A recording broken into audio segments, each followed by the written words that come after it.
Welcome to G Whiskey. I'm Jeff. Hey girl, welcome to G Whiskey. I'm Jeff. Oh, hey. I didn't see you there. You know, whiskey can be a difficult community to navigate sometimes. A lot of whiskey drinkers have very strict rules, a lot of very strict guidelines about the types of things that you can and can't do with whiskey. And that's what I want to talk about today. This video is going to be discussing some of those rules, some of those guidelines that kind of piss people off. And when you break a lot of these rules, well, you can elicit all sorts of responses from whiskey drinkers. Some people just see it as a minor irritation, you know, no big deal. They can shrug it off.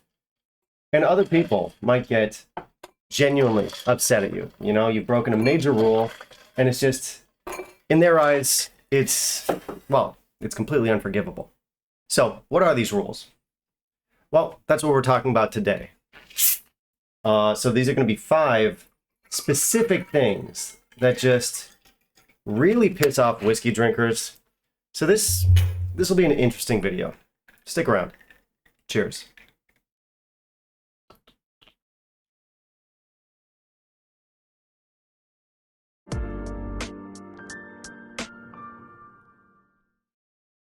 All right, so 5 things that whiskey drinkers hate. I want to say this right out the gate. This whole video is just for fun. These are all just very casual observations of certain things that whiskey drinkers don't appreciate.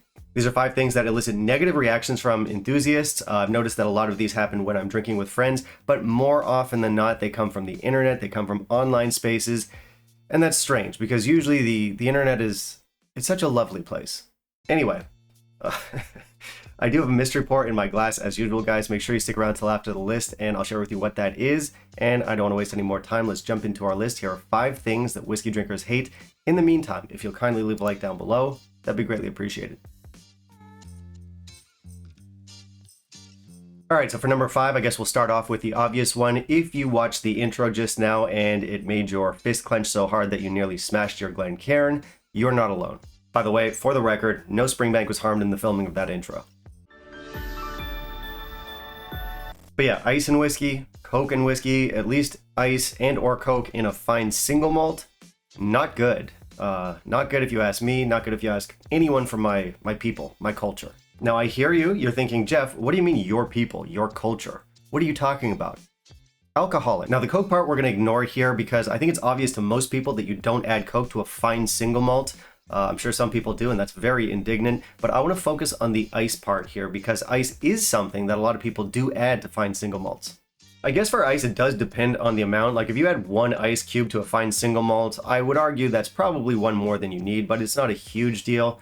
But oppositely, if you're absolutely piling up your glass, just filling it to the brim with ice cubes, and then you pour in a small dram or even a medium-sized dram, whatever size dram, by the end of that dram, you're drinking whiskey-flavored water. To me, that feels wasteful. Now, for the record, I am of the mind that you can do whatever you want with your whiskey. It's your money, it's your whiskey, it's your taste, it's your call. It's none of my business. However, will I silently judge you when you drown a fine single malt in ice? Yes, I will. You suck. You're the worst. But also, I shouldn't judge you, and it's cool, and it's totally up to you, and it's fine. Now, according to the Whiskey Illuminati, and yes, we do have one.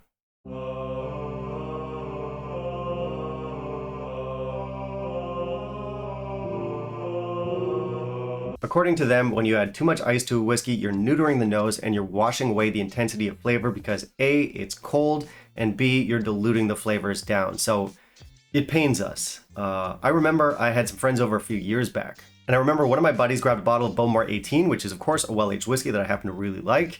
And first he filled up a tumbler with no less than 6 ice cubes. Then he poured in the whiskey and he knocked it back with a smile. Now, for some reason, we're still friends. Probably because he's a kind, wonderful, friendly, supportive guy. But still, it was a long road to forgiveness. So that's number 5, putting way too much ice in a fine single malt. It drives us nuts. But also, totally your call and do whatever you want. But also, fuck. For number 4, we've got pronunciation. Now, this is something I think you're going to notice less if you don't have a whiskey YouTube channel, which I'm guessing most of you, so this premise alone just shows how out of touch I am. But mispronouncing a Gaelic name, that drives some people nuts. And I do want to stress it's some people. It's a select few. Most people don't care. And I also want to say that I actually don't mind when people do correct me because they're usually pretty nice about it and they're just trying to help. So it's totally cool as long as you're not awful about it. By all means, tell me how to pronounce something properly. If you go through the backlog of this channel, there's a lot that I don't know. But then you'll have some people that are just, they're angry and they're like, how can he review this thing when he can't even pronounce it? And I was like, yeah, no shit, I can't pronounce it. Look at these. What the fuck are any of these? I even made a couple of these up. Just toss some letters together. Which ones? You don't know. Nonsense. Actually, that was pretty mean. I just insulted an entire language. The language is not nonsense. I realized that was in poor taste. I do want to apologize to all the native Gaelic speakers out there. All 7 of you. Put it this way, Gaelic is not my language. I don't speak it. I can't pronounce it. I am going to make mistakes, and I like it when people correct me when they're nice about it. And they almost always are. And, you know, stuff like Bunnahabhain. I know Bunnahabhain prints the pronunciation on the back, but here's my dirty little secret. I don't care. Like, I'm from French Canada, right? And if you're an American and you come up to me and you say, I just ate a croissant, I'll be like, cool. Love those things. Delicious. I do not expect you to be able to say croissant properly. And, you know, I could correct you. I wouldn't, but I could. And if I did, I would be nice about it. But also, I don't care. It just doesn't matter. It's not a big deal if you don't pronounce something perfectly in a language you don't speak, but people all understand what you're talking about. Life will go on, I promise you. So yeah, mispronouncing Gaelic names pisses people off. And apparently, me talking about people getting pissed at me for said mispronunciation pisses me off. That was number 4, by the way. So next up at number 3, we've got liking the outcast whiskeys. So don't you dare like Dalmore. If you like Macallan, shame on you. If you talk up any Diageo product, you're part of the problem. And listen, all of these brands, all of these companies are heavily criticized for good reason. But here's another dirty little secret. You're still allowed to like them. Just like other people are entitled to criticize them, they're entitled to not buy them, they're entitled to boycott them, whatever. You, as a grown-ass adult who's aware of their own tastes and preferences, are entitled to sip and enjoy whatever you want. Doesn't matter if it's a pariah whiskey. Yes, these brands are often overpriced, overmarketed, they're often not integrity whiskeys, craft whiskeys, whatever you want to call it, and I do buy them less than other brands that I consider to be better value or better presented, but that doesn't mean that they never make good whiskeys. They absolutely do. These whiskeys represent a part of the market that, for now anyway, isn't going anywhere, and who knows, maybe as time passes and as consumers become more aware, the sector of the market that likes premium 40% whiskeys might start to shrink in time. It might not, but the point is, you don't have to worry about all this big picture stuff. Personally speaking, I like this Dalmore, I love this Oban, this Macallan, very nice, and if I deem them worth the money, and listen, I'll be the first to admit, they're pushing it with the prices a lot of the time, so I do buy them less and less, but if I want to, I'm gonna buy them. I'm free to do that, you're free to scold me, and I'm free to sip my whiskey and not really care.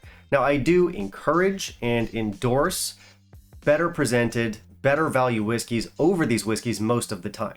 But you're never going to see any kind of boycott on this channel, and you're never going to see me talk down to someone who enjoys a whiskey that's not embraced by enthusiasts, even if it's for good reason.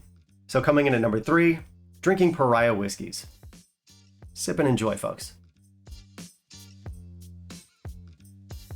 So number 2 is kind of a fun one. It's arguably the pettiest thing on this list, but it is a thing.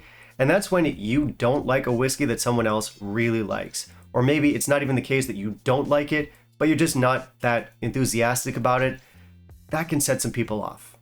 And honestly, I kind of get this one. Like if I've got a whiskey that I really love and I serve it up to a friend and he's just not very enthusiastic about it, I can see how people take that personally. I mean, you're insulting my beautiful baby. Oh, hey there. I just poured a dram for you. Let me know what you think. Oh, that's cool. Thanks, man. Cheers.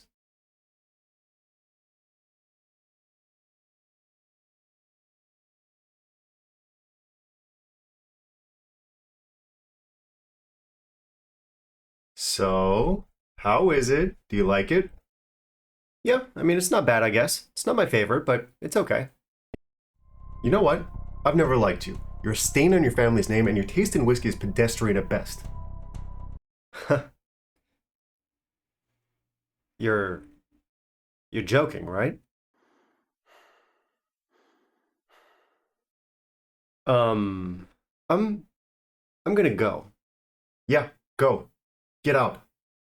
Get out! So people really do get upset, and I get that, of course, all the time on the channel. If there's something that I'm not very enthusiastic about it, I'll have someone that comes in and says, no, you're wrong, you idiot. And it's like, no, I'm not wrong about my own opinion. We just happen to not get excited about the same whiskeys, and that's fine. And of course, 99% of people out there are mature about it. They do understand that people are allowed to have different opinions. But still, you're gonna have people that get defensive, that lash out. Is it petty?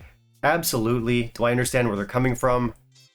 Yeah, kind of. You know, don't insult my babies.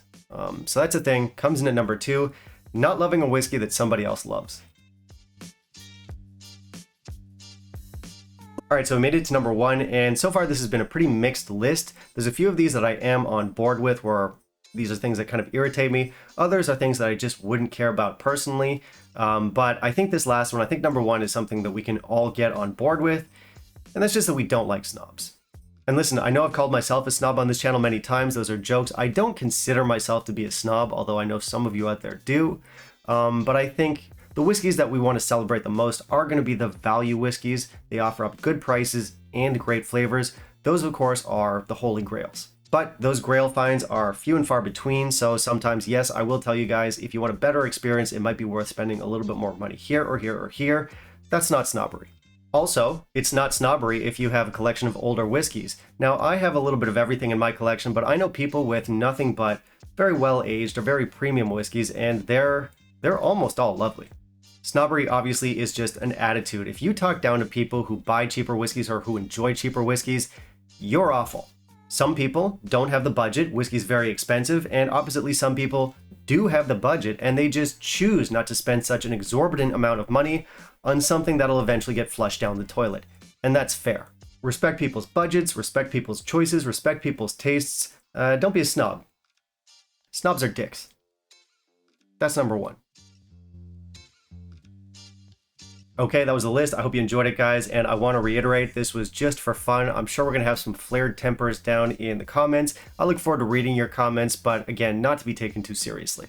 With that said, what did I miss? What are some other carnal sins that I left out that are always irritating to whiskey drinkers? If you've got more, let me know down below in the comments. As I said, these comments, they're going to be juicy.